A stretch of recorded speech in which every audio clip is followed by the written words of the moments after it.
টি-20 বিশ্বকাপ শেষে ভারতের প্রধান কোচের দায়িত্ব ছাড়ছেন রাহুল দ্রাবিড়। তার উত্তরসূরি হিসাবে গৌতম গম্ভীরকে প্রস্তাব দিয়েছে ভারতীয় ক্রিকেট কন্ট্রোল বোর্ড বিসিসিআই। জনপ্রিয় ক্রিকেট ভিত্তিক ওয়েবসাইট ইএসপিএন ক্রিকনোফ তাদের এক প্রতিবেদনে এমনটি জানিয়েছে। প্রতিবেদনে জানানো হয়েছে গম্ভীরের সঙ্গে যোগাযোগ করছে বিসিসিআই। সাবেক এই ব্যাটারকে ভারতের কোচ হওয়ার প্রস্তাব দিয়েছে ক্রিকেট বোর্ড।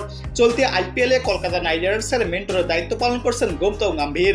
ফ্র্যাঞ্চাইজিটির আইপিএল যাত্রা শেষ হলে বোর্ড কর্তাদের সঙ্গে আলোচনায় বসার কথা রয়েছে তার। সেখানেই বিষয়টি নিয়ে চূড়ান্ত আলোচনা হবে।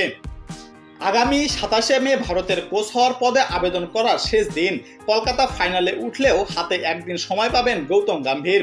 সেদিনই গম্ভীরের কোচ হওয়ার বিষয়ে চূড়ান্ত সিদ্ধান্ত আসতে পারে।